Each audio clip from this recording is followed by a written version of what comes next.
In his sermon on the Sunday after 9/11, Chris Rankin Williams, my friend and colleague, said, "The challenge of this life is not to stay alive. The challenge of this life is to stay in love."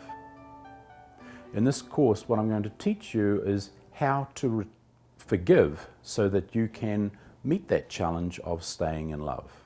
So the first thing we need to do is to look at what is resentment. And resentment is not something that other people do to us. Resentment is something we do to ourselves in the darkness of what other people have done to us. So take a moment and think of somebody that you resent. And just notice where in your body you experience that resentment. Some people will get knots in their gut. Other people will get uptight and their shoulders will get all tense, or their neck may get tense, but you'll have some distressing physical symptoms related to this resentment.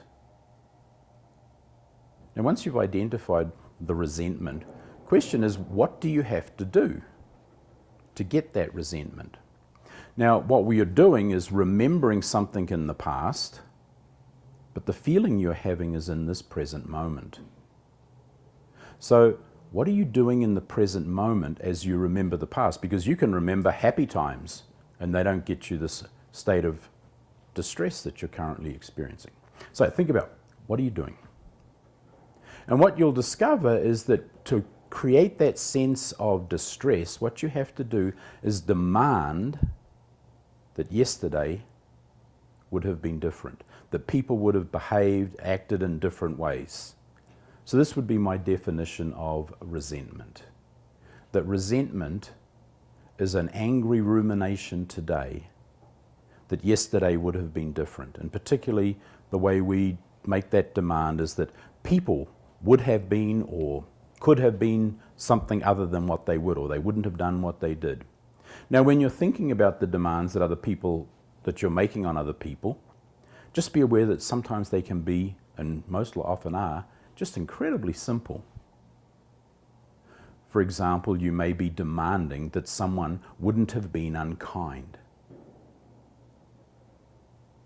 Now, one thing to do there is to actually convert that into a positive statement. What you're really demanding is that they would have been kind, rather than that they wouldn't have been unkind.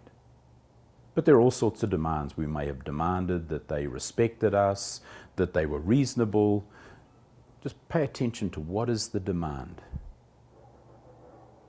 And in the next session, what we're going to look at is what forgiveness is and isn't in relationship to the way we evoke this state of resentment by demanding that yesterday would have been different. And I wouldn't want to say, just be aware, that it doesn't matter whether what people did was right or wrong. All I know is demanding yesterday would have been different doesn't change either yesterday, but it does change the way I feel today. And a few days ago, I got snowed in. Now, I can spend a lot of time demanding that it wouldn't have snowed yesterday or a few days ago, but it did. It doesn't change anything. It just makes me miserable today.